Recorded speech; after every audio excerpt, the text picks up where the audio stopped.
Muy buenas tardes, tengan todas y todos ustedes bienvenidos a este diplomado en lógica jurídica electoral.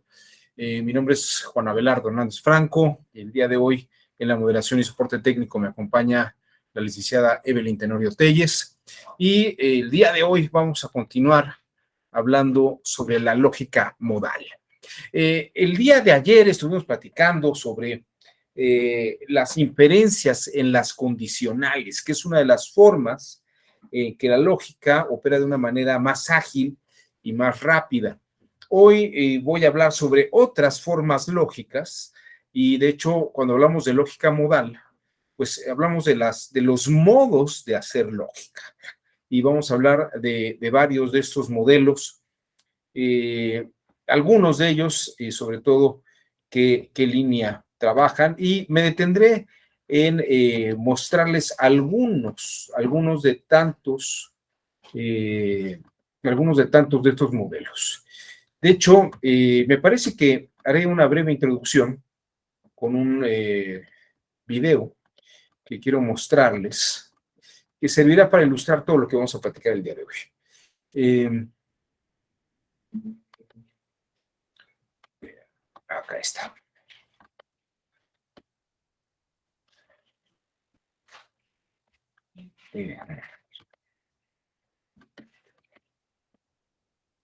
Es que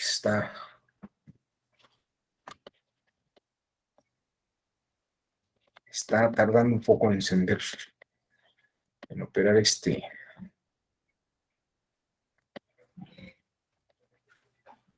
Deme un minuto y estamos con estos. A ver, voy a.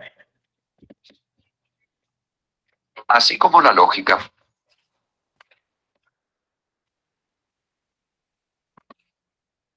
Voy a compartir la pantalla.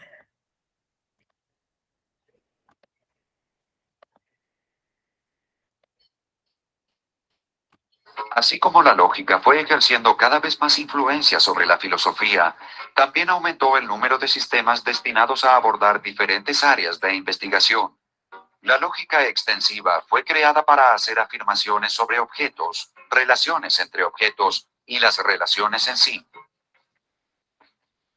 La lógica modal introduce los operadores necesario y posible, pero no tiene en cuenta la existencia de lo necesario o de lo posible. La lógica deóntica introduce los operadores debe y puede dentro del lenguaje lógico y presenta un nuevo tipo de lenguaje en la discusión filosófica de la ética. La lógica deóntica analiza el aspecto del deber y trata de comprender proposiciones tales como es obligatorio, está permitido, está prohibido. La lógica epistémica, tal como lo indica su nombre, se ocupa de los aspectos epistemológicos inherentes a proposiciones del tipo de Tomás sabe, María supone o yo creo. La lógica divergente rechaza el principio del tercero excluido, que desde la época de Aristóteles elimina cualquier posibilidad entre la verdad y la falsedad. A este grupo pertenecen la lógica plurivalente, la lógica universal y la lógica difusa. La lógica plurivalente acepta más de dos valores de verdad, mientras que la lógica universal aspira a construir sistemas válidos para todos los mundos posibles. Por su parte, la lógica difusa reconoce infinitos valores de verdad y se ha convertido en una herramienta muy importante de la que se está valiendo la economía, donde deben tomarse decisiones en un ambiente de gran incertidumbre. Para algunos, la lógica representa un gigantesco sistema de reglas y símbolos arcaicos, para otros, un símbolo de claridad y orden. Tal vez la descripción más acertada sea la de una herramienta absolutamente versátil, que se emplea constantemente aun cuando todavía se encuentra en vías de desarrollo. Quizás quien haya logrado capturar mejor la naturaleza de la lógica sea Lewis Carroll, cuando escribió: si ocurrió, puede ser. Y si ocurriera, sería. Pero como no ocurre, no es. Eso es la lógica.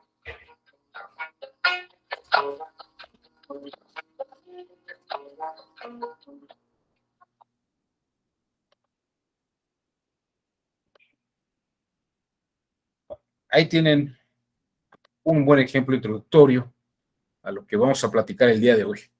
La lógica modal, ciertamente, como lo describe el video, habla sobre lo que sería posiblemente necesario y lo que podría,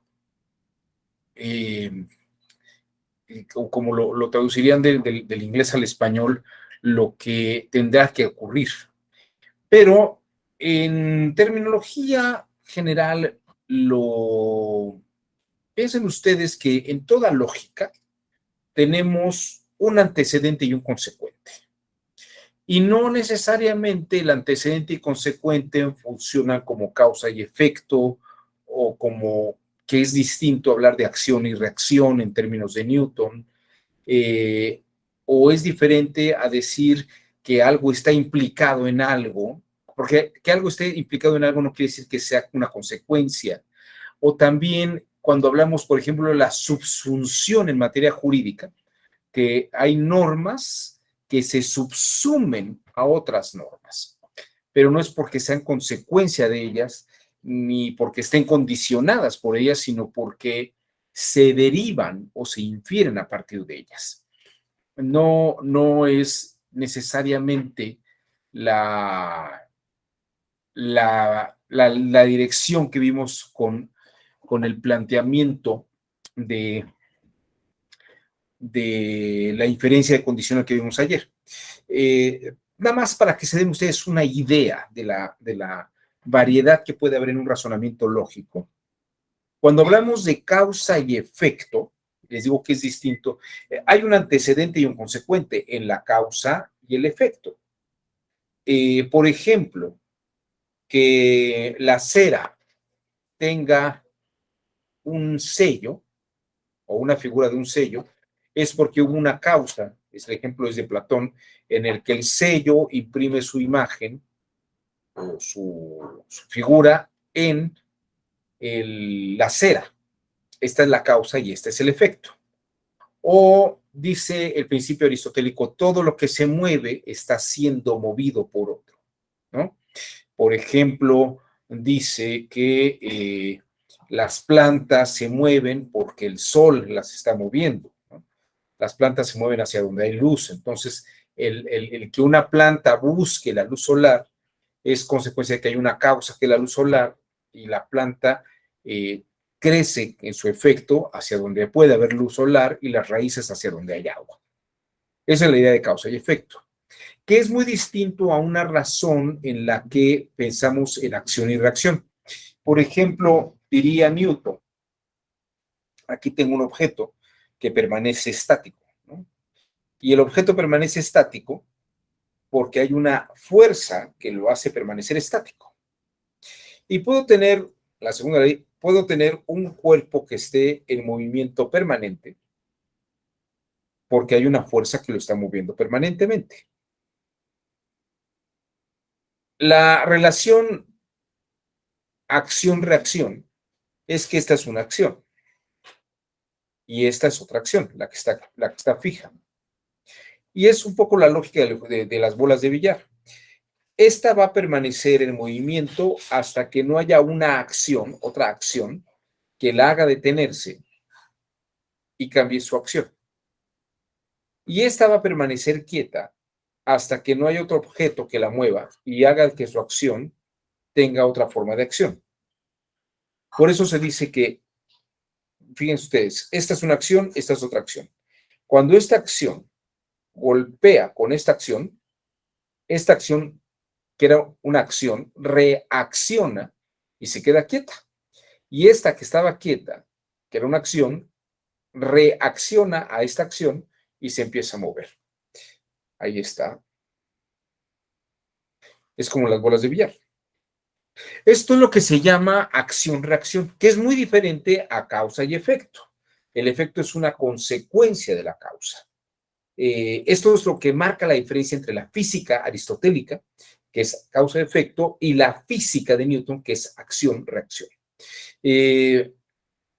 Esto va a tener una serie de implicaciones, por ejemplo, en el mundo jurídico, porque cambia la lógica de, por ejemplo, la transmisión de propiedad.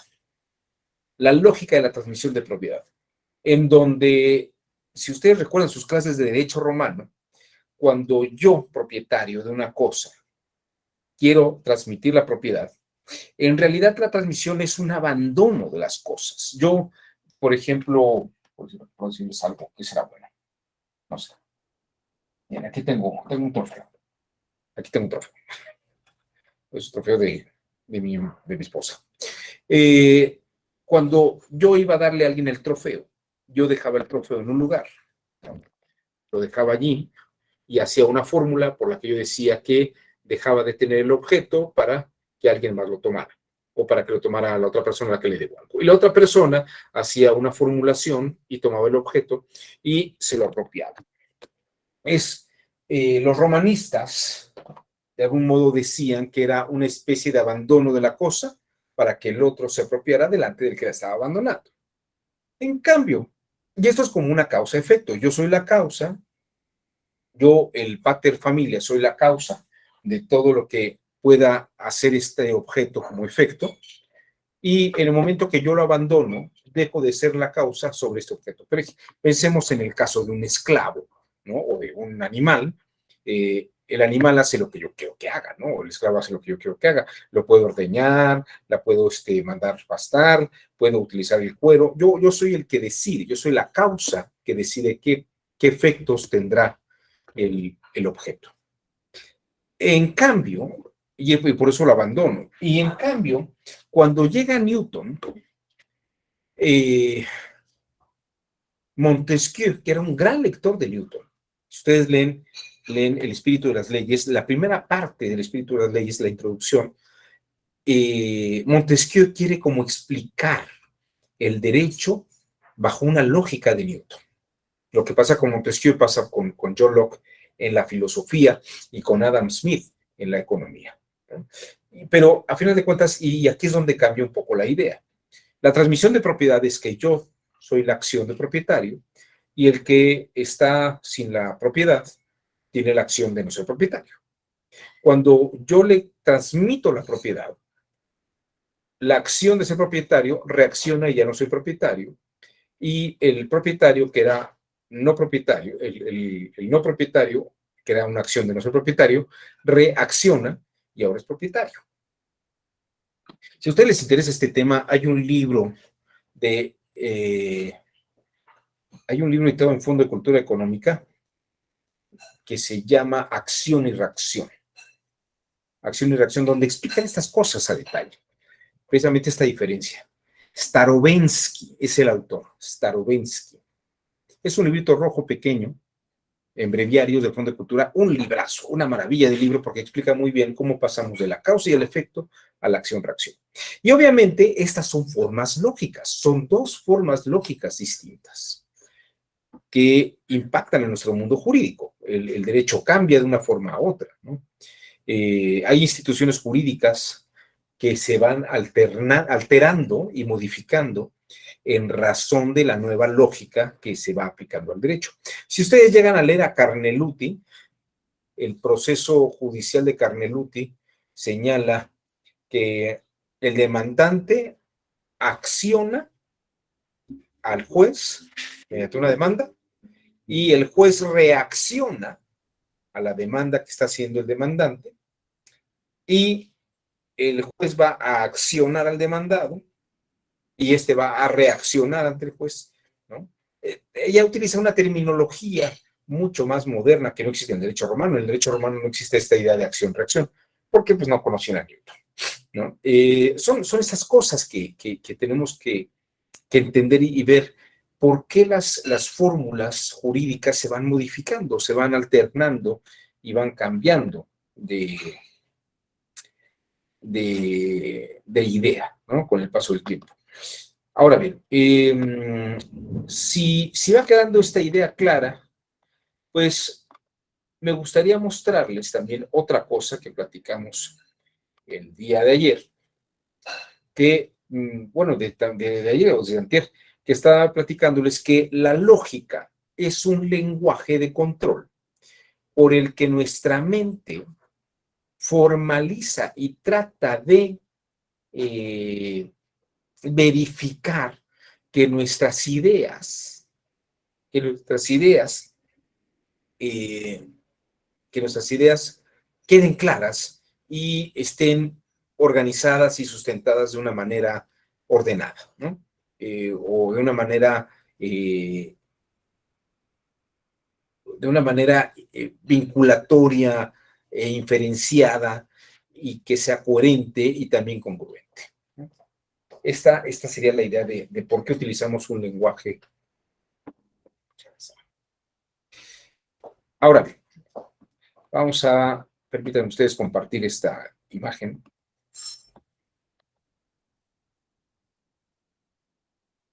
Les voy a presentar a Daniel Edelman, que era el entonces director del Centro de Investigaciones Neurológicas en Miami. Aquí está con Poinsett, que era un español que murió hace relativamente poco. Él tenía un programa que se llamaba Redes, donde hablaba sobre todos los estudios neurológicos que podía haber. Y este en particular es un episodio muy interesante, donde Edelman, al igual que muchos otros neurólogos, sostiene que nuestra mente no nace lógica. Nuestra mente no nace sabiendo silogismos, no sabe haciendo álgebra, no sabe haciendo inferencias matemáticas, sino que razona a partir de pautas de la experiencia acumulada. Era esto yo que le estaba comenzando. Y la lógica aparece como un instrumento posterior para poderle poner orden a nuestras ideas. Dices que el cerebro no es como un ordenador. Que aquí no hay lógica, no hay instrucciones. No desde el principio. No. El cerebro, por supuesto, es un producto de la evolución y de muchos cientos de millones de años de evolución. Y no está construido como lo está un ordenador, siguiendo unas instrucciones. Pero no nacemos con lógica. Tenemos que conseguirla como resultado de la cultura y la civilización. Pasó por dos grandes fases. La primera es la de Aristóteles, hace mucho tiempo. Y a finales del siglo XIX y principios del siglo XX, por Gottlob Frege, un alemán que inventó la lógica matemática. Pero el cerebro no funciona por lógica, sino que funciona por modelos, por el reconocimiento de unos modelos que después la lógica va puliendo. ¿Quieres decir que solo por seleccionar o seleccionando pautas, el cerebro llega a decir lo que está bien y lo que está mal? Por supuesto. Y esto es muy interesante. La primera de estas lógicas o de estas variables que me gustaría mostrarles en este catálogo de lógicas es la lógica intuicionista, que se parece mucho a lo que Edelman está mencionando y a lo que Jean Piaget llama lógica operativa. O sea, es una lógica que tenemos por pautas de experiencia y de lo que se nos va ocurriendo que va pasando. La lógica intuicionista fue declarada y estudiada por Elie J. Brouwer, que afirmaba que existen estas formas lógicas que realmente Edelman llama, por ejemplo, pautas de la experiencia o experiencias que hemos tenido y bagaje acumulado de conocimientos.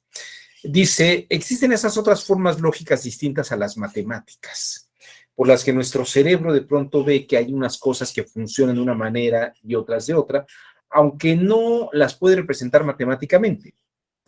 Y esto es lo que Brouwer llama precisamente operaciones intuitivas. No es un modelo silogístico y es una forma lógica, pero no necesariamente silogística ni tampoco formalmente matemática. Incluso podremos decir que es una lógica que usamos por intuición, ¿no? La experiencia acumulada establece pautas y Piaget llama esto precisamente lógica operativa. ¿Qué tan importante es esta lógica operativa? Bueno, pues Kurt Gödel, aquí al lado de Albert Einstein, en los años 1930, desarrolló dos teoremas en los cuales demostraba que la racionalidad, o sea, el pensamiento, no se podía producir en ningún sistema sino parte de una intuición. Este famoso, creo que tu asunto se resuelve de esta manera, o dijo, creo que la resolución de este tema va por aquí. Eso es lo que dice Kurt Gödel. Antes de que empecemos a pensar organizativamente de una manera analítica y racional, y racionalmente hablando, él dice que hacemos conjeturas hipotéticas o hacemos planteamientos holísticos, es decir, un poco por intuición precisamente, con base en esta experiencia acumulada. Toda construcción de la resolución parte precisamente de esa intuición intelectiva, dice Gödel, ¿no?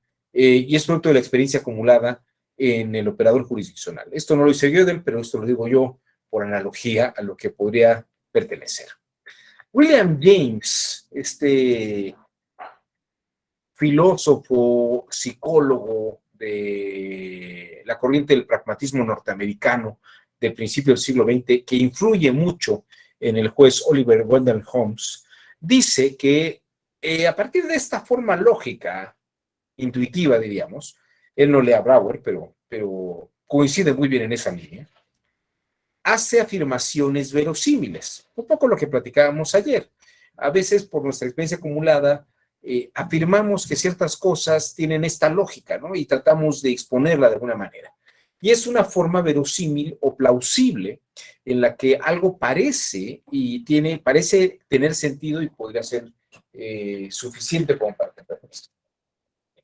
Ahora bien, dice William James, si verificamos estos planteamientos mediante mecanismos formales y analíticos, como sería la lógica, podríamos hacer pasar de lo verosímil y plausible a una verdad, y gracias al modelo lógico básico.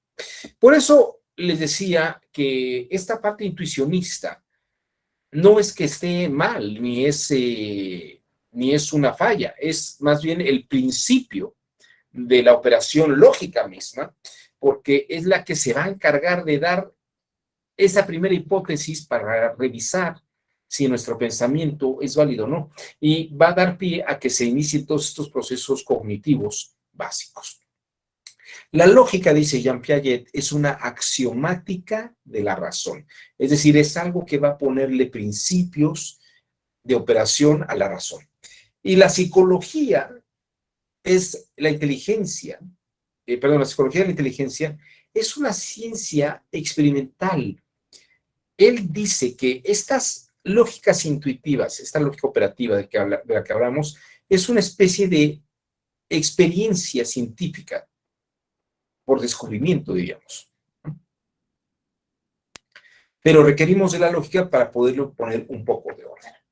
Y tal como lo mencionaba Daniel Edelman, este neurocientífico, la lógica aparece primero con Aristóteles, esta forma del silogismo, y luego todas estas lógicas con las que empecé la sesión del día de hoy son lógicas, como verán ustedes, epistémicas, deónticas, divergentes, son lógicas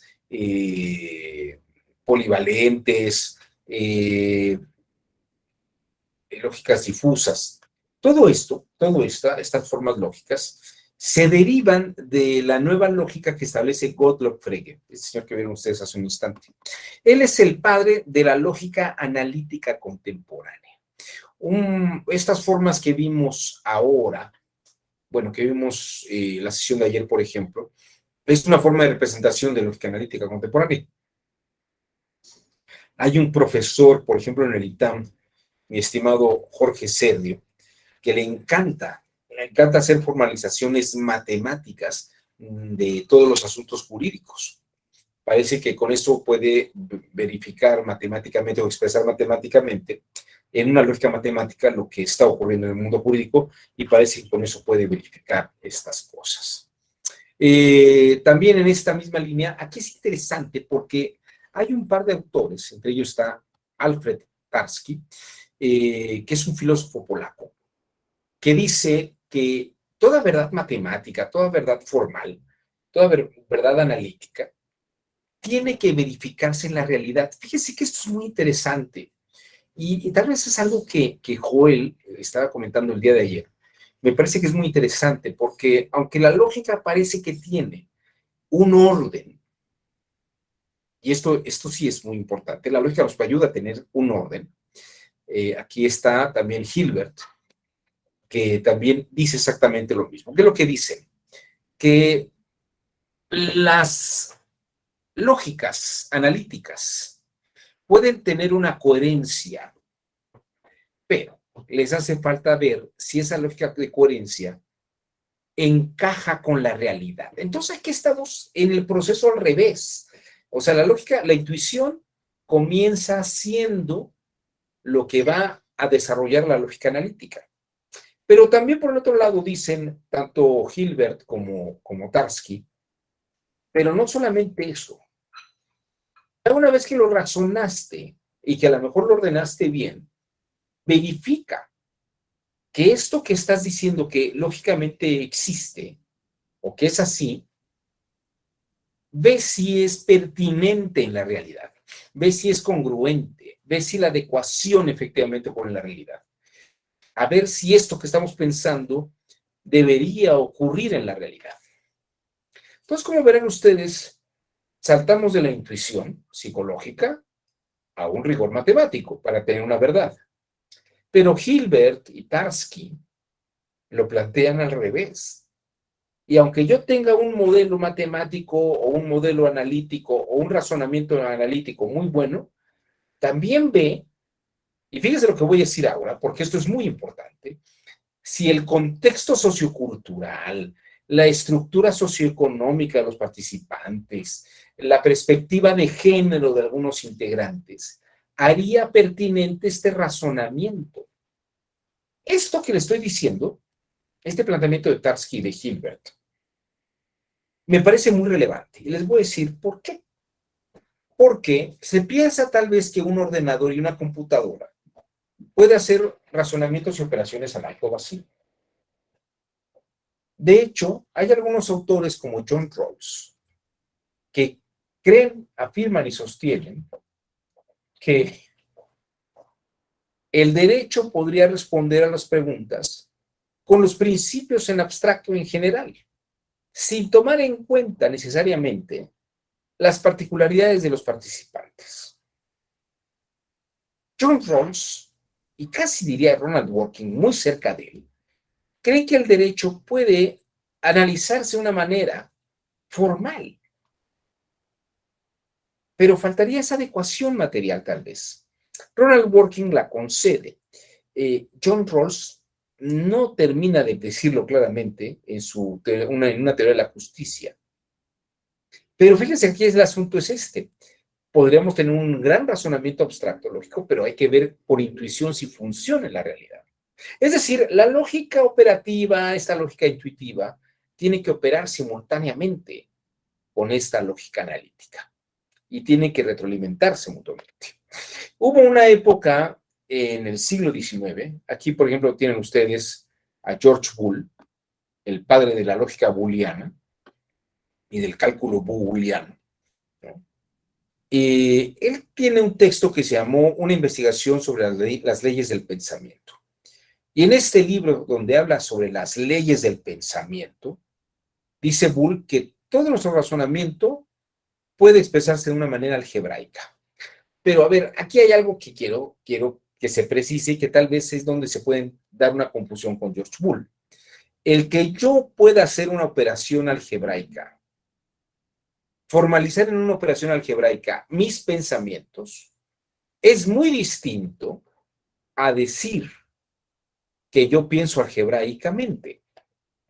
El álgebra me puede servir para formalizar mi pensamiento, pero de allí a que yo piense algebraicamente, pues está un poco difícil. Y se los digo yo que reprobé álgebra todos los 3 años de secundaria consecutivamente.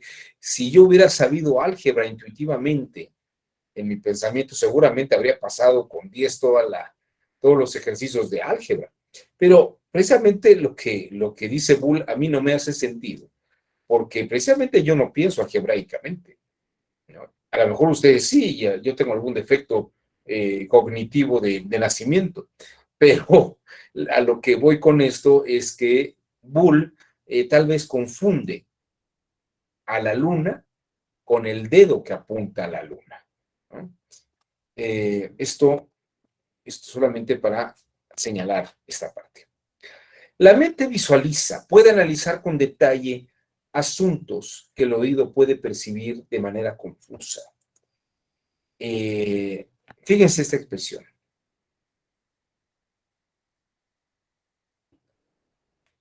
Escuchen ustedes. Si yo les digo lo siguiente, llego a mi casa, veo una foto, ¿no? La veo y digo, el hijo del que sale en la foto es mi padre. El hijo del que sale en la foto es mi padre. ¿De quién es la foto? Yo llego a mi casa, no tengo hermanos y hermanas, veo la foto y digo, ah, mira, el hijo del que sale en la foto es mi padre. ¿De quién es la foto?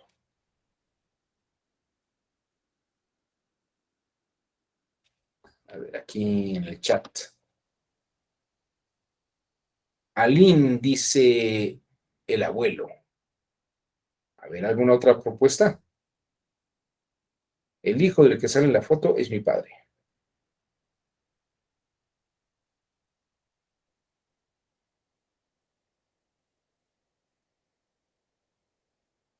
Fíjense que es muy interesante que le están dando vueltas. Quiere decir que no queda tan claro, ¿verdad?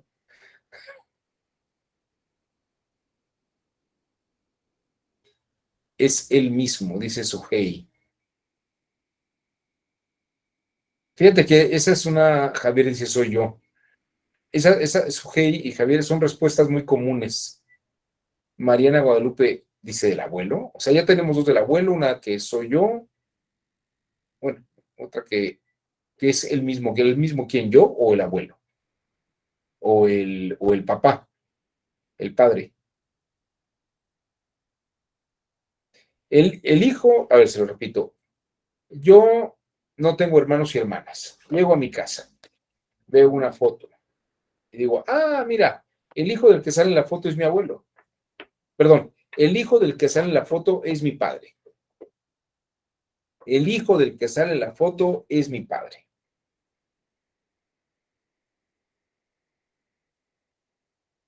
Bueno, déjenme mostrarles que la lógica, vean, fíjense, cuando yo lo estoy diciendo así al aire, tal vez puedo confundirme. Pero fíjense, si yo noto, el hijo del que sale en la foto es mi padre, ya lo estoy visualizando, ¿no? No solamente lo estoy escuchando, lo estoy visualizando. Y la lógica ayuda a resolver este tipo de confusiones a través de una visualización cuando lo puedo ver.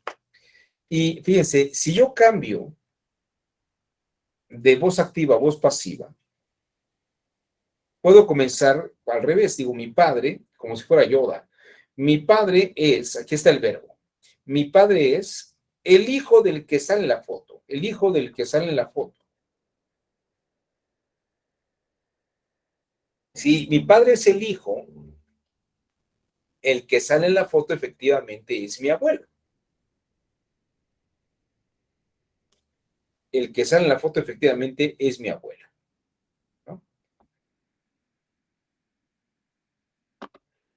Bien, hasta este punto, lo que he querido mostrarles es que hay lógicas, hay formas lógicas que nos ayudan a ponerle orden a nuestro pensamiento. El día de ayer yo hablé de esta lógica de condicionales, que me parece, y en la opinión de Leibniz y de los lógicos estoicos, es la que más sirve para adecuarse al derecho. Y la verdad es que les voy a comentar aquí una anécdota personal, a modo de bajar un poco el rigor de la exposición que no sea tan intensa.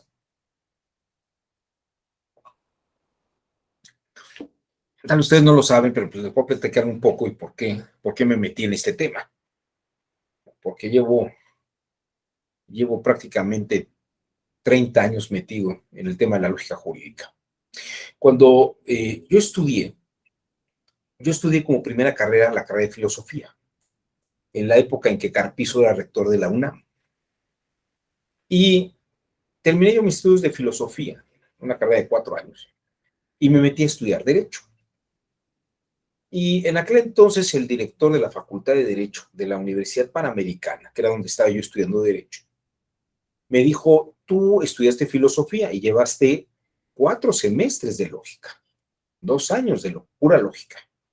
Y me dice, ¿por qué no te organizas un curso de lógica para abogados, para estudiantes de Derecho? Y entonces, pues yo había estudiado la lógica de Aristóteles, había estudiado algunas cosas de Frege, algunas cosas de un señor que se llamaba Gíntica, pero cuando estaba yo estudiando Derecho dije, ay, qué curioso, nosotros no estamos llevando lógica, o hay una forma lógica para ordenar estos pensamientos del Derecho. Y entonces fíjese que ahí empezó mi carrera académica lógico-jurídica. Me puse a estudiar y es un trabajo que he hecho durante años, las formas lógicas que sirven para el derecho. Porque se utilizan mucho. Ustedes vieron toda esta gama de lógicas que les puse al principio del curso, de la sesión del día de hoy. Y me puse a revisar y a estudiar la lógica deóntica, la lógica de posibles, la lógica difusa. Ahorita vamos a seguir viendo lógicas. Y claro, cada lógica tiene alguna cualidad y alguna característica. Pero les voy a decir por qué me senté y por qué le dediqué una clase exclusivamente a la lógica de condicionales. Porque la lógica de condicionales que les mostré el día de ayer es una lógica distinta a la de Aristóteles, que desarrolló una escuela que se llamaba la Escuela de los Estoicos. Cuando Roma invade Grecia en el año 140 a.C., Roma se lleva a grandes sabios de Grecia a Roma para que den clases. Y si ustedes leen el Digesto, la primera parte del Digesto, los primeros apartados del Digesto, y leen, por ejemplo, la historia del derecho romano de Kunkel, o de Iglesias, o este trabajo de Alejandro Guzmán Brito, o Álvaro Dors, van a ver que lo que hace que el periodo del derecho romano preclásico pase al periodo clásico del derecho romano es porque hay una fuerte influencia del estoicismo y de los sabios estoicos que llegan a Roma. Entre otras cosas, y dice Cicerón esto, lo explica Cicerón, es gracias al estudio de la lógica de los estoicos. Entonces, cuando yo leía esas cosas, me fui a estudiar a un autor que se llama Benson Mates, que tiene un libro que se llama Lógica de los Estoicos. Y lo que hice, y además estuve dirigiendo una tesis doctoral de un señor llamado Daniel Castañeda, fue revisar la casuística del derecho romano con la lógica de los estoicos. Y como les decía yo ayer, lo que es la dicción es como la norma y la regla general del derecho. Y la excepción que daba el pretor a la fórmula general la encontramos en la contrariedad. Entonces a mí me pareció que estaba muy bien el modelo. Y luego, revisando algunas cosas como por ejemplo de Theodor Fiebig, cuando hablaba sobre la tópica, hacía referencia a Leibniz. Y luego llegó a mis manos un texto de Kalinowski, que era un filósofo del derecho polaco, que tenía algunos estudios sobre lógica. Norberto Bobbio tiene un pequeño cuadernillo sobre lógica jurídica. Y ahí todo eso me remitió a unos textos, llegué yo a unos textos de Leibniz. Leibniz les decía que es este jurista, filósofo, matemático, que junto con Newton se debate, frente a Newton se debate la creación del cálculo infinitesimal. Y Leibniz explica en su tesis doctoral, que se llama sobre la condicional, Leibniz muestra cómo las condicionales de la lógica estoica, fíjese que es muy interesante, la lógica estoica permite formalizar todos los casos del derecho romano. Y Leibniz dice que en el texto de la condicional que precisamente esta lógica de inferencias de condicionales es la lógica que funciona en el derecho. Entonces, para mí ha sido muy interesante esto desde los estoicos hasta Leibniz, este proceso. Ahora, que esa haya sido la lógica que Leibniz y los estoicos vieron reflejada en las operaciones jurídicas y que de algún modo se comprueba, como lo vimos el día de ayer, en operaciones jurídicas, es muy interesante. Pero hay otras formas lógicas que han ido apareciendo y que de algún modo cambian toda nuestra visión de las cosas. Déjenme, por ejemplo, plantearles esto, antes de seguir con este recorrido de las formas lógicas. Les hablaba yo de la causa y el efecto y de la acción y reacción. Pero fíjense, por ejemplo, si uno revisa la lógica tradicional, por ejemplo, en materia penal, lo que busca es un responsable para sancionarlo por haber cometido una falta, ¿no? Un delito. Pero si ustedes revisan, por ejemplo, las pautas probatorias que establece la Corte Interamericana de Derechos Humanos, por ejemplo, digamos, los protocolos de procesales de la Corte Interamericana, la Corte Interamericana no busca un culpable. Lo que busca, por ejemplo, es verificar que se haya dado la violación de un derecho humano, ¿no? Es decir, mientras que en la lógica penal lo que buscamos es las pruebas para verificar la responsabilidad del indiciado, en materia de derechos humanos, y esto es muy interesante porque se aplica, por ejemplo, en materia electoral, algunas cosas, estas pautas, en algunas áreas. Lo que hay que verificar es si efectivamente ocurrió un daño. Y lo que haría la Comisión Interamericana de Derechos Humanos es advertir al país. Dice, yo no sé quién habrá sido el culpable. Lo que sí te puedo decir es que esto que tú minimizaste porque no encontraste un culpable, te puedo decir que sí reuní yo las pruebas suficientes para decirte que sí hubo una violación a esta persona. Y debes de tener mucho cuidado y debes de tomar precauciones para que no vuelva a ocurrir este tipo de violaciones a estas personas. Y debes de poner condiciones para resarcir el daño que se le hizo a esta persona. En materia electoral, por ejemplo, esta lógica la vi en un caso en Guerrero, en el que a una candidata se le violentó sus derechos humanos con unas pintas en las paredes y una promoción en contra de ella, diciendo que las mujeres no tenían la capacidad para gobernar y que para qué se lanzaba la candidatura si era una mujer y en su condición de mujer era inferior. Y claro, ella pierde las elecciones. Y el candidato ganador del otro partido fuerte dice, bueno, pues yo no hice nada, ¿no? A mí que me prueben que yo estoy pintando esas cosas y que la ataqué y que la violé en sus derechos. Y fíjese que la sala superior resolvió finalmente anular la elección.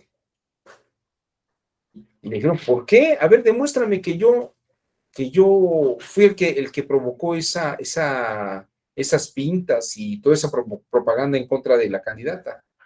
Y el tribunal resuelve, no, si no te estoy sancionando a ti, lo que estoy haciendo es anular la elección, no por sancionarte. A mí no me consta que tú seas culpable. A mí lo que me consta es que las condiciones que se dieron fueron en detrimento de la candidata. Y obviamente no se encuentra en una condición igual para pelear en una candidatura contra el hombre, porque existe ese ambiente que se enrareció.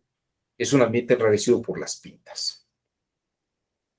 Y entonces, claro, el otro dice, pero si yo gané, ¿por qué me quitas esta posibilidad?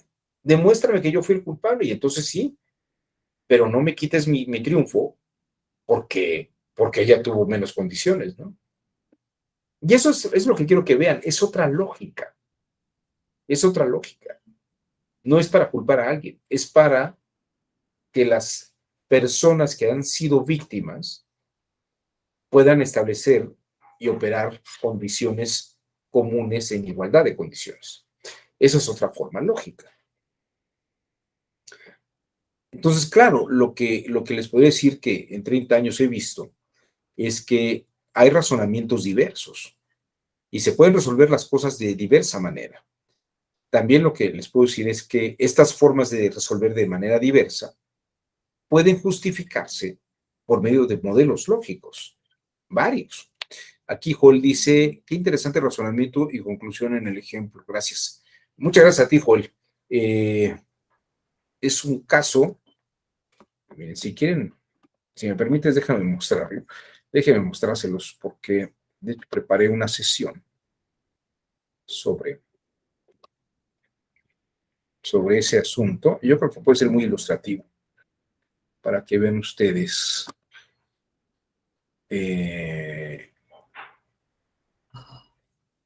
creo que está ahí esta otra presentación. Permítanme un minuto.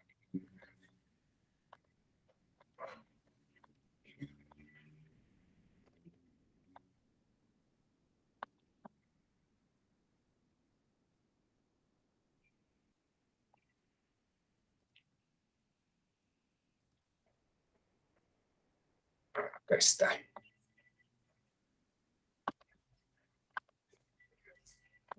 Perdón, les dije yo que era Guerrero, ¿verdad? No, no es cierto, no es Guerrero, es Oaxaca. Déjenme mostrarles el ejemplo que puede ser muy didáctico. Ven ustedes, esta es otra forma lógica. Miren, ahí está. Esta es la candidata Ruperta Nicolás Hilario. Anulan la elección por violación de género. Eric Sandro Leal Cantú. Bueno, vamos a saltar esto. Escuchen ustedes. Esta nota sintetiza todo esto. También terrible esto. Una elección fue anulada por el Tribunal Electoral del Poder Judicial de la Federación por violencia política en razón de género, es decir, porque una de las candidatas era mujer.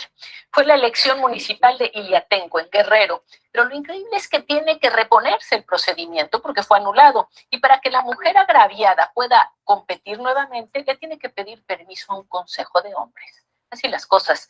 Elizabeth Mávil viajó a este lugar enclavado en la montaña guerrerense y esto fue lo que encontró. Se encontraron leyendas, fuera Ruperta, las mujeres no sirven para gobernar. En otro donde dice, fuera Ruperta, ya comiste, ninguna vieja más en el poder, fuera Ruperta, fuera Rupuerca. Es tiempo de los hombres, fuera Ruperta. En las calles, postes, sobre las carreteras, me decían que ya deja de engañar tanta gente, porque si no un día de esto vamos a ir por ti y vas a amanecer por ahí. Las pintas que aparecieron el pasado 28 de mayo en calles, carreteras, bardas y señales viales del municipio de Iliatenco, Guerrero, motivaron que el Tribunal Electoral del Poder Judicial de la Federación anulara la elección ganada por el candidato del PP, Eric Sandro Leal Cantú. No es válido que por obras fabricadas, desconocemos quién fue el actor, hayan tumbado una elección. Sí nos duele el fallo, porque no fuimos culpables. El tribunal argumentó que se ejerció violencia política de género en contra de la candidata Ruperta Nicolás Hilario, indígena mapa de 38 años, quien buscaba la reelección. Marca un hito, un antes y después en el tema de la violencia a las mujeres. Su abogado acaba de sufrir un atentado. Ayer estuvo aquí de doctor, mi carro está todo balaceado. La ley establece que a más tardar el 20 de diciembre deberá reponerse la elección municipal, algo que los opositores a Ruperta no quieren. Bueno, como les he dicho, pues estas eran las condiciones, ya vieron ustedes todo este planteamiento. Y fíjense, aquí están precisamente los criterios de evaluación de prueba de la Corte Interamericana de Derechos Humanos que les comentaba. A diferencia del proceso penal, en los procesos ante la Corte, los estados no comparecen como sujetos de acción penal. No es necesario que se identifique individualmente a las personas responsables de los hechos. no tienen aplicación los principios de presunción de inocencia e indubio pro reo, porque precisamente no hay nadie a quien estar juzgando. Lo que queremos es verificar que se dio el daño, ¿no? Tampoco se aplica el estándar de la prueba más allá de toda duda razonable, pues es suficiente que el juzgador llegue a la convicción de que son veraces o verosímiles los hechos y violaciones alegados en el caso concreto. Y bueno, les voy a mostrar algunos agravios, ¿no? Por ejemplo, el candidato o el partido que ganó dice, no debió anularse la elección sin probar que los actos de violencia política por razones de género fueron cometidos por los candidatos ganadores, ¿no? O simpatizantes o militantes. Y la sala superior lo que responde es, perdón, la sala regional no señala como culpables a los ahora recurrentes, ni a algún grupo de personas específicas, pues es que están recurriendo ante la sala precisamente superior sobre una instancia previa. Dice, toda vez que no existían medios probatorios para atribuir la realización de las conductas denunciadas, sino que se limitó a inferir que quien fuera responsable de los actos constitutivos de violencia política de género debía tener intereses políticos contrarios a la afectada, ¿no? Yo no estoy diciendo que haya sido tú, pero el que hizo eso sí iba en contra de ella y le están violando sus derechos. Otro argumento. Bueno, no se encuentra acreditada la atribuibilidad de la conducta denunciada y no puede sancionarse con la nulidad de la elección, dice el candidato que ganó. Violación al principio de presunción de inocencia. Y la sala dice, la determinación de anular la elección no puede basarse únicamente en el hecho de que la conducta violatoria sea atribuible, sino que es necesario analizar el contexto de manera integral. Eso es un argumento muy bonito. Es un razonamiento lógico, tiene su lógica, ¿no?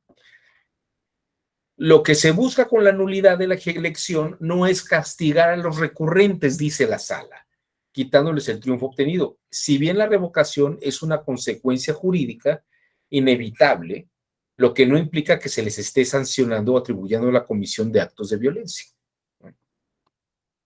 Y en fin, varias cosas como estas, que si uno lee toda la resolución, pues uno está viendo que efectivamente, ¿no? Uno está viendo que el tribunal anula la elección no para sancionar, sino para poder establecer condiciones nuevamente de elección, ¿no? Lo irónico es que, pues, el que pega primero pega 2 veces más fuerte. Y bueno, sí, Ruperta volvió a competir y perdió las elecciones, la segunda, la reposición de la elección, ¿no? Aquí Joel dice, el Estado debe garantizar que no exista violencia de género o violencia política en contra de las mujeres por razones de género. Me parece excelente el fallo. Yo también estoy de acuerdo con eso, Joel. Me parece que es muy interesante y además esto me parece que es característico en la línea de que tiene una lógica, ¿no? No es la lógica del culpable, es la lógica de la víctima, ¿no? La lógica de poder validar lo que la víctima ha padecido. Bueno, precisamente con todo esto, lo que les he querido mostrar es que la lógica no es única. Hay formas lógicas y que el razonamiento puede encontrar algún modelo lógico entre varios otros para poder resolver de una manera analítica lo que está planteando. Es decir, no solamente la lógica de condicionales, sino que hay otras formas lógicas, ¿no? Y esta lógica que les planteé es una lógica distinta, es lo que podríamos llamar la lógica del tercero excluido. No es que pierdas por ser culpable, sino porque eso es una cosa intermedia entre un planteamiento y otro. Es una lógica intermedia entre un planteamiento y otro.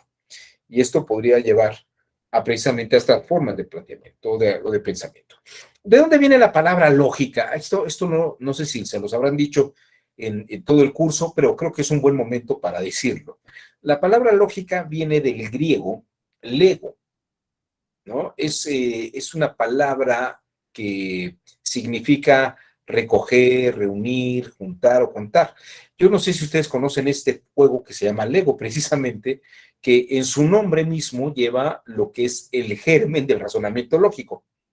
La palabra leg significa recolectar o reunir y recoger de una manera coordinada y ordenada. De ahí también viene la palabra legal o legislación.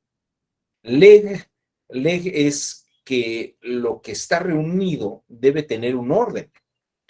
Aunque ciertamente Kelsen y algunos positivistas dicen, bueno, lo que pasa es que las leyes no son lógicas, los planteamientos con los que se piensan las leyes son lógicos. Pero precisamente tal vez que una cosa puede utilizarse, las leyes son como estos bloques de Lego, pero la operación misma no es el bloque, sino lo que hacemos con los bloques de Lego, ¿no? Por eso se dice que la lógica es un considerar o calcular combinando elementos normativos. La lógica hace unas combinaciones de tipo lógico o juegos de coordinación matemática, tal vez parecidos de esta forma. Les decía que la lógica nos permite visualizar un problema. De hecho, Julian Jaynes, este psicólogo norteamericano que murió en los años 90, dice, para resolver un problema hay que visualizarlo en el espacio. Fíjense qué bonito, esto es muy interesante, porque a veces para entender algo tomamos una hoja y hacemos como dibujitos de, a ver, esto estaba aquí y esto luego estaba acá, y lo visualizamos para poderlo comprender. Esto es lo que se llama espacializar la comprensión de un problema. Necesitamos visualizarla físicamente, ¿no? Y básicamente esto es lo que tendríamos que estar haciendo para poder desarrollar este ejemplo. Bueno, en la segunda sesión platiqué un poco sobre los diagramas de Venn. Aquí tienen los diagramas de Venn que desarrolló John Venn. ¿Se acuerdan que vimos los conjuntos, no? Lo vimos muy rápido en la primera sesión que tuvieron conmigo. Pero miren, aquí, por ejemplo, tienen a Wilhelm Schupe. Tal vez el nombre no les suena en lo absoluto, pero Wilhelm Schupe era un jurista lógico y él desarrolla formas de razonamiento de lógica de inferencias que permiten entender algunas cosas por medio de diagramas de Venn. Esta es otra forma lógica. Esta es una lógica matemática, pero lo que llamamos teoría de conjuntos. Teoría de conjuntos. Schupe diseñó un silogismo a partir del cual de dos premisas particulares se puede llegar a una conclusión, cosa que Aristóteles decía que no se podía hacer. Dice, de dos premisas que hablan de cosas particulares, no puedes inferir nada. Y dice Schupe, ¿cómo no? Algunos M son P, algunos S son M. Por lo tanto, algunos S pueden ser P. Y Aristóteles decía, pero ¿cómo puede ser eso posible, no? Claro, entendamos que Aristóteles no conocía los diagramas de Venn, Aristóteles no conocía la lógica de posibles, y Aristóteles no conocía el número negativo, solamente conocía números enteros. Hay algunas condiciones históricas que impiden que la lógica de Aristóteles tenga unos alcances más allá de lo que luego pasa con Frege. Schupe, por ejemplo, muestra con un diagrama de Venn, efectivamente, que algunos M son P. Aquí están con estas flechitas rojas que están aquí, ¿no? Algunos M son P, no todos los M son P. Algunos, a lo mejor solamente estos. También podrían ser algunos acá. Y luego dice, algunos S son M. Aquí está el conjunto S y aquí está M. Entonces M tiene algunos que son S. Seguramente aquí tenemos algunos M son S. Puede haber aquí algunos, pero no lo estamos señalando porque estos de aquí también podrían ser P. Algunos M son P. O sea, en cuanto a la premisa, esto es lo que está señalando en el diagrama de Venn, Wilhelm Schupe. Y concluye, por lo tanto, algunos S pueden ser P. O sea, claro, si hay algo en común entre M, S y P, claro que aquí están los elementos que podrían ser, algunas M pueden ser P. Bueno, algunas S pueden ser P, porque tienen en común algo la M que es S y la M que es P. Y por lo tanto, aquí puede haber una intersección en las que algunas S sean M. Y todavía más allá, si uno piensa en el diagrama de Venn, algunas S pueden ser P sin necesidad de que sean M's ninguna de las dos. O sea, algunas S pueden ser P, sí, porque M está sirviendo de referencia. Esto sería esto de acá. Pero ya viendo el diagrama de Venn, podríamos decir, bueno, pero también estamos viendo esto de acá, en el que podemos decir que algunas S son P o algunas P son S, sin necesidad de decir que sean M's, ¿no? Esta es otra forma lógica. Esta es otra forma lógica. Aristóteles ya no lo vio porque no conocía esta lógica matemática. No la había visto de cerca. Y ahora vamos a ir elevándonos a algo más complejo. Ahorita vamos a hablar de la lógica difusa, que se utiliza mucho en economía. Y tal vez para explicar algo tan complicado, me gustaría mostrarles un pequeño video de una película que se llamó A Beautiful Mind, una mente brillante. Es la historia de un matemático llamado John Nash, que aquí está representado por Russell Crowe. Y John Nash desarrolló lo que se llama la lógica de dinámicas reguladoras. Él era un matemático que no encontraba muchas veces la fórmula adecuada, ¿no? Pero quiero mostrarles cómo John Nash descubre una lógica que no se había contemplado y que además reta la lógica económica de Adam Smith. Vamos a escuchar este pasaje. No les paso todo porque pues, es un poquito largo esta parte de la película, pero me parece que podemos ver el argumento esencial. Coming, gentlemen.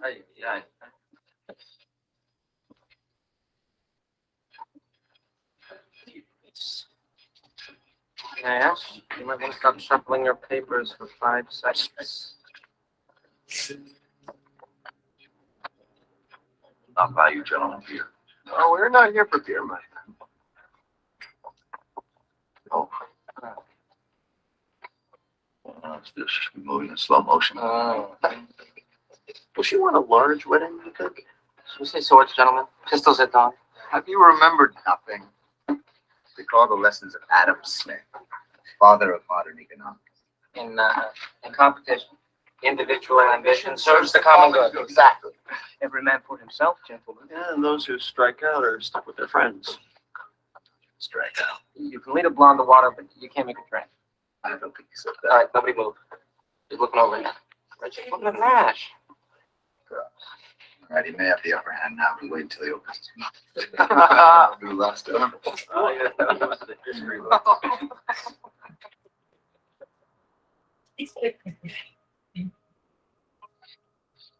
Adam Smith needs revision.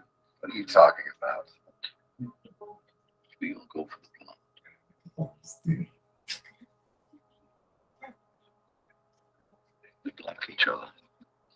Not a single one of us is going to get it. So then we go for the friends. They will all give us the cold shoulder because nobody likes to be second choice. What if no one goes to the front? We don't get in each other's way. And we don't insult the other girls. See you go, Ben. That's the way we felt that late.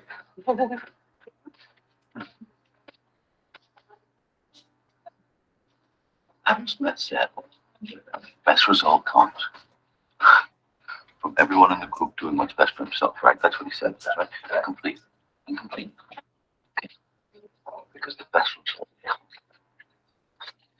from everyone doing what's best for himself and the group. Ash, this is some way for you to get the blonde on your own. You can go to Governing Dynamics, gentlemen. Governing Dynamics. Adam Smith. What's wrong? Careful, careful. Thank you.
You do realize this flies in the face of 150 years of economic theory. Yes, I do, sir.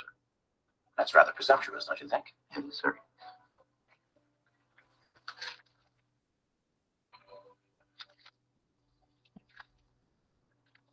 Well, Mr. Nash, with a breakthrough of this magnitude, I'm confident you will get any placement you like.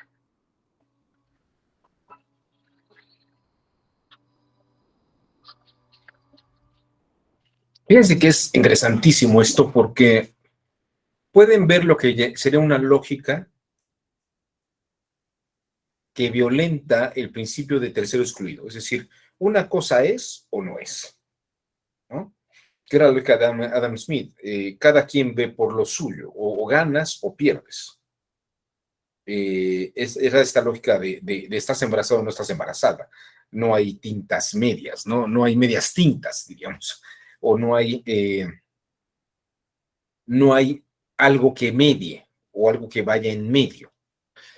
Y aquí la lógica de las dinámicas reguladoras lo que muestra es que podría ser así o podría ser que juguemos a que no vamos todos por la misma línea, sino por separado y utilizamos opciones que no sean tan ganar todo, pero podemos tener algo que nos haga ganar a todos.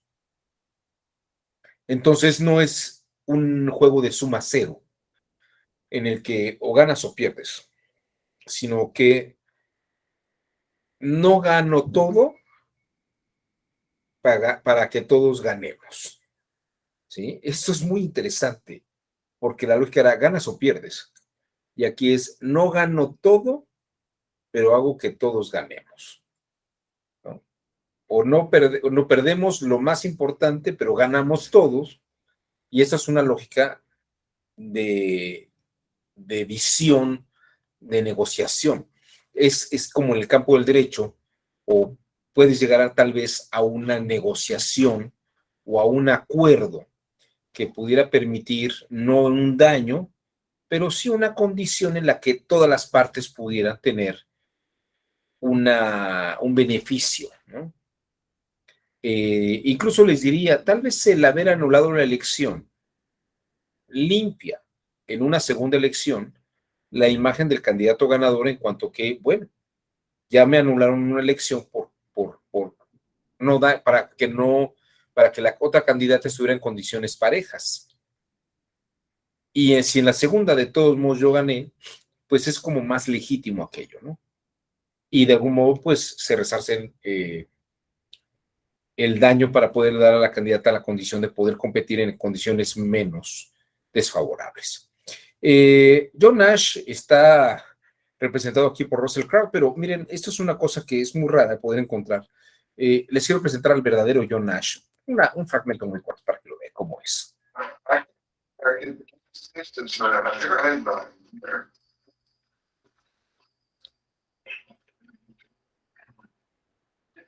Well, this is my basic paper. Right. You see, there's not drawing, there's some formulae. Right. It's not a drawing in the thing. There are some tables here. Right. These are examples of solutions to Boolean points and gain. Here's a table, these are examples. I have a bunch of examples. Here we managed to use all of these letters, but there were 24 quantities. Did you have fun getting all the letters in? Yeah, here's the mega. Yes. I like the maybe that's why they gave me an honorary degree in Athens.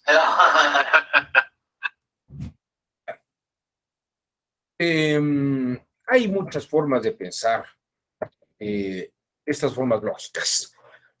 Y les podría decir, ¿dónde está la conexión y la relación entre... A ver, denme un minuto porque me está indicando la máquina que se va a acabar mi batería.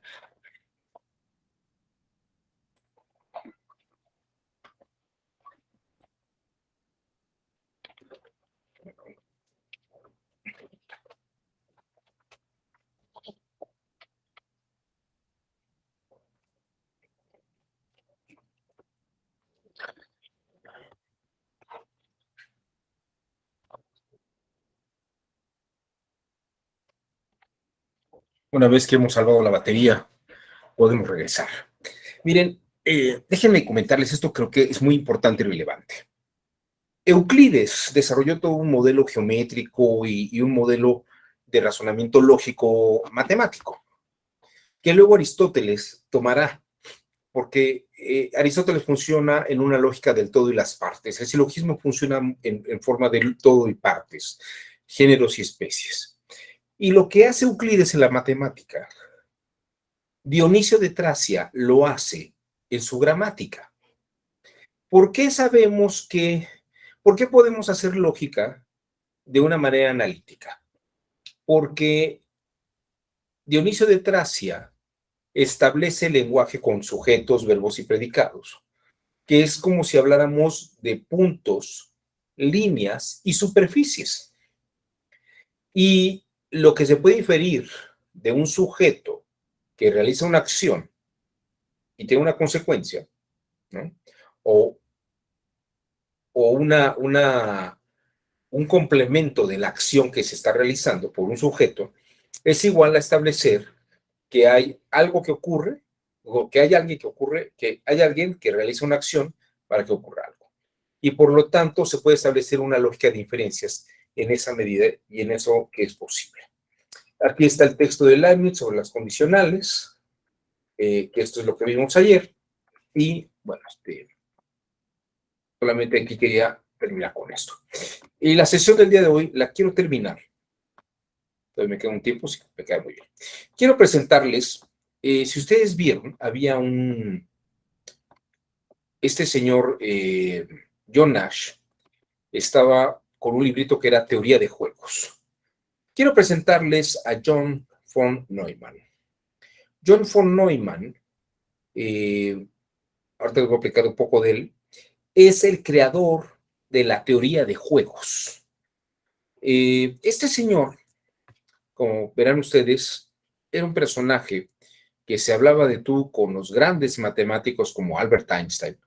Aquí está en esta parte escondido atrás de los dos personajes que están a la izquierda. John von Neumann forma parte del equipo que desarrolla las fórmulas y los cálculos para crear la bomba atómica. Aquí, de hecho, hay una muy extraña foto donde está con Richard Feynman, este otro gran físico importante, premio Nobel de Física en 1965, y Stanislav Ullmann, y están precisamente en esta época desarrollando el proyecto Manhattan, que es el proyecto con el que se va a desarrollar y enviar la bomba atómica. John von Neumann se reúne con una serie de importantes, bueno, de hecho aquí está con Robert Oppenheimer, que era el director del proyecto Manhattan, el que desarrolló, el que dirigía los equipos de los físicos para que pudieran encontrar las fórmulas de aplicación. Y además, lo que ven ustedes atrás son las primeras computadoras que se desarrollaron para hacer los cálculos más desarrollados. Von Neumann, pues, fue condecorado por el presidente Eisenhower, se le impuso la Medalla de la Libertad, que se le da a grandes personajes, no solamente de la ciencia, sino de la administración, el derecho, la matemática en general. Bueno, von Neumann escribió junto con Oscar Morgenstern un libro que se llama La teoría de juegos, que además podría estar relacionada con el campo de la economía. Pero hoy en día, ustedes pueden encontrar un par de libros que se llamen Teoría de juegos aplicados al derecho. John von Neumann publicó este libro a partir de un artículo, digamos que es la consecuencia de un artículo que escribió en 1928. El texto es muy posterior, el texto es del 44, pero en el 28 escribió un artículo en el que establece los fundamentos de la teoría de juegos, ¿no? Pero hasta casi acabando la Segunda Guerra Mundial, junto con este señor Oscar Morgenstern, desarrolló este libro que se llama Teoría de Juegos y Comportamiento Económico. Aunque, si aplicamos esta idea como la lógica difusa, es una forma de teoría de juegos, ¿no? Si ustedes se dan cuenta, este libro salió antes que lo que hizo John Nash, pero John Nash hace una teoría de juegos con estas otras formas. Von Neumann desarrolla esta lógica de juegos. Y vamos a explicar brevemente qué es esto de la teoría de juegos y cómo podría aplicarse en otras formas de razonamiento. Para decirlo de una manera más fácil, yo me imagino que todo el mundo alguna vez ha jugado gato, donde tenemos 9 casilleros y tenemos que hacer que 3 X o 3 círculos, 3 ceros, coincidan linealmente, ya sea horizontal, vertical o diagonalmente hablando. Ahora, la teoría de juegos lo que busca es saber todas las posibilidades que hay para ganar un juego. Escojo el gato porque además el ejemplo no es mío, es de un gran científico llamado Norbert Wiener, creador de la cibernética. Y el ejemplo es muy interesante porque dice, ¿cuántas formas de ganar el gato hay? Vamos a ver. Dada una vez X aquí y el círculo acá, si otra vez establezco, tal vez tengo 8 posibilidades para ganar, ¿no? Esta es una, otra, 2, 3, 4, 5, 6, 7, y la del otro lado son 8. ¿No? Sí, todavía nos faltaría esta de arriba abajo, de abajo arriba, y esta de arriba abajo, ¿no? Ahora bien, si yo tengo una X aquí, ¿cuántas posibilidades tengo de ganar? Esto va a mejorar o se va a lograr predecir en perspectiva viendo dónde se coloca la pieza de mi contrincante. Si mi contrincante decide ponerla en este punto, podría hacer una serie de tácticas para ganar. Bien, podría colocar esta aquí. Y si yo coloco esa pieza allí, prácticamente puedo decir que ya gané el juego. Todavía no hace falta un cuarto movimiento, porque yo ya por teoría de juego sé que voy a ganar, siendo yo el de las X. Si la otra parte decide poner una acá, podría ganar poniendo un círculo más acá, pero si yo pongo una X acá, prácticamente ya gané el juego. Podría el contrincante de los círculos poner una en esta parte o poner otra acá. Pero en cualquiera de los dos casos, yo ya ganaría la partida con X. La teoría de juegos funciona con lo que los actuarios hacen, ver perspectiva de qué podría ocurrir. Ahora, esto no quiere decir que las cosas ocurran como uno piensa, pero puedo predecir escenarios. Y la teoría de juegos en el caso de la economía y de la política, se dedica precisamente a hacer escenarios. Si Kamala Harris hace tal cosa, ¿qué puede pasar, no? Si Pelosi va a Taiwán, ¿qué escenarios podrían ocurrir, no? ¿Cuáles serían, si esto fuera un ajedrez, qué posibilidades y qué consecuencias pueden darse, ¿no? Si China y Rusia hacen una moneda, ¿va a acabar con el dólar? ¿Qué posibilidades hay de hacer esto? ¿Qué escenarios hay? La teoría de juegos precisamente lo que hace es ver todas estas formas dinámicas. Y aquí tenemos nuevamente a John Nash, precisamente viendo toda esta forma de las lógicas de dinámicas reguladoras. Incluso von Neumann desarrolló un modelo lógico que se llama lógica cuántica. La lógica cuántica muestra la posibilidad de que en una misma afirmación pueda haber valores distintos.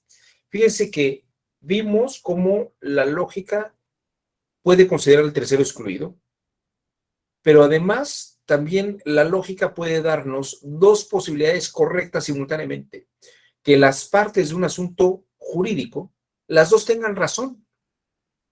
¿Puede ocurrir esto? Y von Neumann dice, claro, es una forma de razonamiento que podríamos llamar lógica cuántica, ¿no?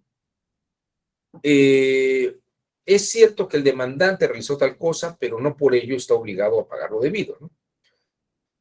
O cometió esta falta o hubo estas otras condiciones. Hay muchos ejemplos que podríamos platicar, ¿no? Hay una película que se llama El exorcismo de Emily Rose, donde Emily Rose, pensando que estaba poseída por el demonio, mientras que otros médicos decían que era epiléptica, la familia de ella pues abandona la opinión de un sacerdote y al sacerdote le aplica un exorcismo y ella muere en un shock de emociones e impresiones. Y el jurado decide considerar que el sacerdote es culpable. Pero por toda la historia que se envuelve, dicen, sí es culpable, pero lo vamos a sentenciar durante el tiempo que duró el juicio. Es decir, sí es culpable, pero ya no lo va a hacer porque hay una serie de intenciones que le quitan todas las agravantes, ¿no? Pero para que no se viera que están estos factores de consideración, lo condenan, pero solamente por el tiempo que duró el proceso, que además él estaba detenido. Es decir, ahí tienen ustedes una lógica, que es una lógica cuántica, es una lógica difusa. Ahora, la lógica, ¿no? El día de mañana hablaremos sobre las tablas de verdad, que es una lógica que está más cercana a lo que hemos visto y que tiene también una utilidad muy interesante en el campo del derecho. Pero hoy quiero acabar mostrándoles tal vez la lógica más complicada de todas las lógicas, que es la lógica cuántica. Y aquí les quiero decir que existe un experimento que va muy de la mano con la teoría de Heisenberg. Ustedes me dicen, ¿qué es eso? ¿No? La teoría de Heisenberg es una teoría y además hay un experimento que es el que vamos a ver a continuación, que es el experimento de la doble rendija. El experimento de la doble rendija dice, y eso es un experimento cuántico y está probado, está comprobado. Cuando vemos algo, las cosas se comportan de una manera. Cuando no las vemos, se comportan de otra. Y ustedes me dicen, ¿cómo es posible esto? Bueno, vamos a ver este experimento físico que intriga en la actualidad a varios científicos, pero ocurre. Y en el campo de la lógica es un reto interesante, porque parecería que las cosas funcionan de la manera en que vamos a verlo. Y aquí tenemos al padre de todos los misterios cuánticos.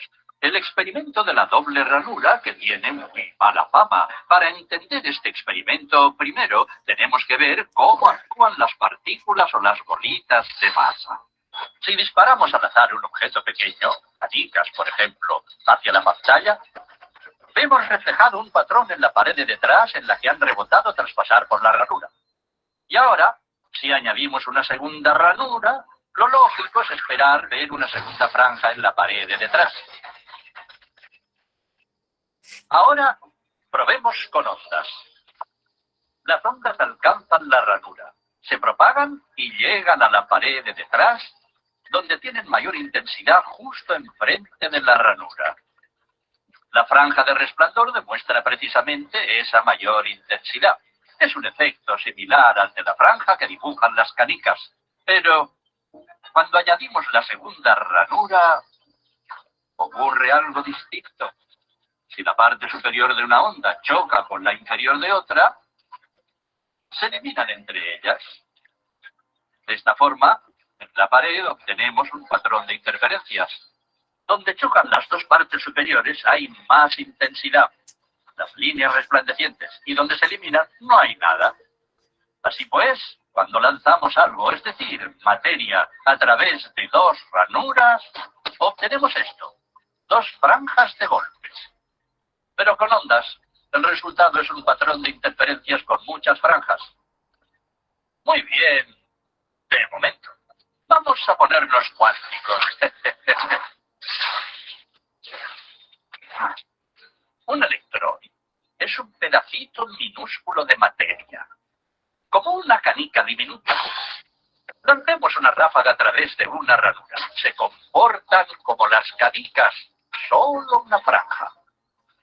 Si lanzamos estos pedacitos minúsculos a través de dos ranuras, tendrían que dibujarse, como en el caso de las canicas, dos franjas. Bien. Un patrón de interferencias. Hemos lanzado electrones, pedacitos de materia. Pero aparece un patrón como con las ondas, no como con las canicas. ¿Cómo? ¿Cómo pueden trozos de materia generar un patrón de interferencias como una onda? No tiene sentido. Pero los físicos son muy inteligentes y pensaron, quizá las bolitas rebotan unas contra otras y crean ese dibujo. Y decidieron lanzar los electrones de uno en uno. Así no podían afectarse unos a otros. Pero estuvieron así una hora y vieron aparecer el mismo patrón de interferencias. No podemos ignorar la conclusión. Cada electrón sale como partícula. Se convierte en una onda de posibilidades, pasa por las dos ranuras e interfiere consigo mismo hasta que golpea la pared como partícula. Pero matemáticamente es aún más curioso. Pasa por las dos ranuras y por ninguna. Pasa por una y por la otra. Todas estas posibilidades están superpuestas las unas con las otras. El experimento desconcertó muchísimo a los físicos, tanto que decidieron mirar con atención para decidir por qué ranura pasaba en realidad el electrón. Pusieron un dispositivo de medición junto a la pantalla de las dos ranuras para ver por cuál pasaba y lanzaron el electrón. Pero el mundo cuántico es mucho más misterioso de lo que podían haberse imaginado. Cuando miraron, el electrón volvió a comportarse como una canica pequeña. Dibujó un patrón de dos franjas, no un patrón de interferencias. La misma acción de medir o observar por qué ranura pasaba conllevó que solo pasara por una, no por las dos. El electrón decidió actuar de manera distinta, como si fuera consciente de que lo observaban. Y en ese momento, los físicos se adentraron para siempre en el extraño submundo de los acontecimientos cuánticos. ¿Qué es la materia? ¿Canicas? ¿Ondas? ¿Y ondas de qué? ¿Y qué tiene que ver el observador con todo esto? Fíjense que este es el punto más raro. Cuando no vemos la cosa se comporta de una manera y cuando no la vemos se comporta de otra. Aquí tienen a Richard Feynman nuevamente, el que estaba con John von Neumann, ya un poco más grande, y junto con Dean Radin, han encontrado un poco esta idea. Parecería que las vacas se comportan de una manera cuando nadie las ve, y cuando alguien las ve se comportan como vacas, y ya cuando nadie las ve se comportan de otra manera otra vez. Lo que dice Feynman es que parecería que las cosas se comportan de unas maneras muy extrañas. Pero esa es una lógica que todavía no terminamos de entender. Es una lógica extraña, pero tiene su lógica. Ahora, esto, muchas gracias, pues, es una película, bueno, para la de John Nash, o esta de acá, esta también es bien interesante. Creo, lo que les quiero mostrar es que no existe una lógica nada más, así como no existe una sola forma de pensamientos jurisdiccionales.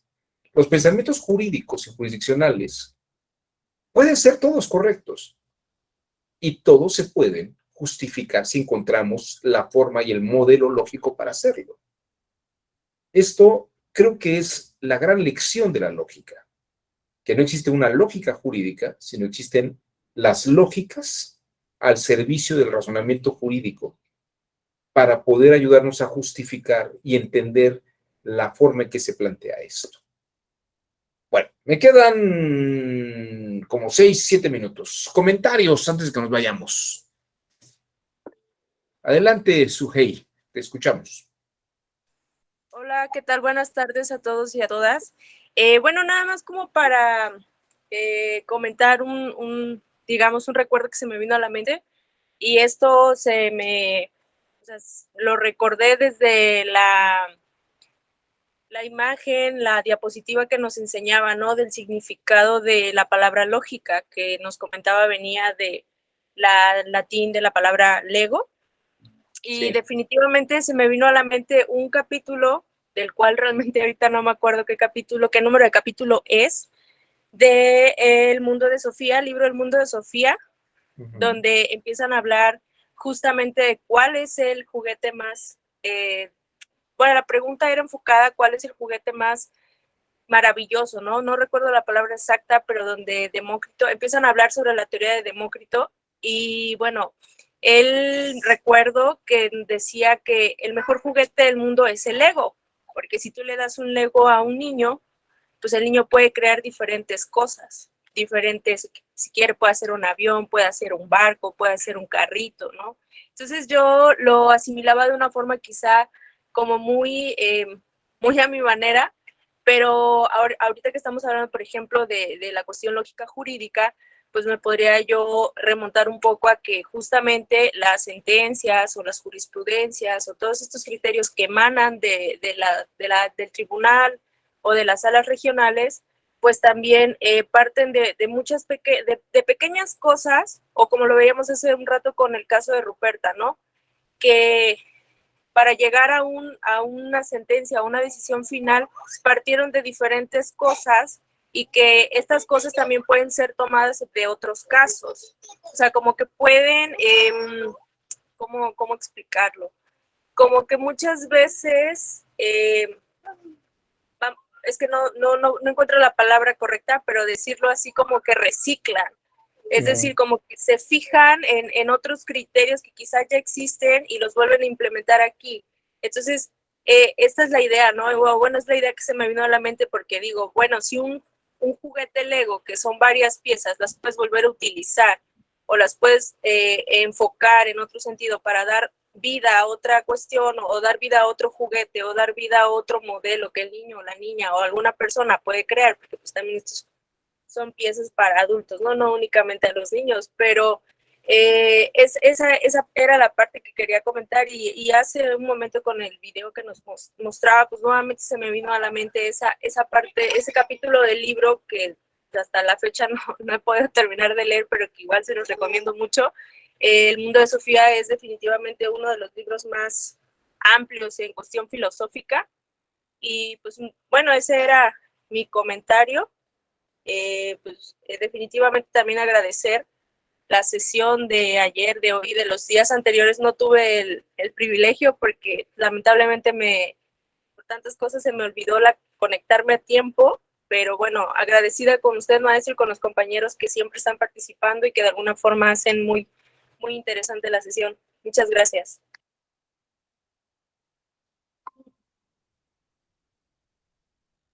Ay, perdón, se fue como un instante. Muchas gracias, Sujei, de pronto me dijo que había perdido la señal, pero ya estamos de vuelta. Muchas gracias, Sujei. Fíjate que yo tampoco terminé de leer El Mundo de Sofía, nunca lo terminé de leer, y no me acuerdo esto del Lego. Voy a revisarlo, es muy interesante, a ver si lo encuentro y lo inserto en una lámina, porque esto es una aportación interesante. Sé que es un gran libro, pero no conocía yo ese apartado, y qué bueno que hablas de Lego. Voy a buscarlo y voy a insertar esa lámina o ese argumento, ese planteamiento en la lámina correspondiente. Bueno, ¿alguien más antes de que nos vayamos? Todavía tenemos la sesión de mañana. Si quieren ustedes pensarle alguna otra cosa para el día de mañana, pues tenemos tiempo, ¿no? Bueno, pues les agradezco a todas y a todos su generoso tiempo. Espero que haya sido de su interés la sesión del día de hoy y nos vemos el día de mañana. Muchas gracias. Un abrazo, saludos a todos. Buenas tardes. Muchas gracias. Nos vemos, Luis.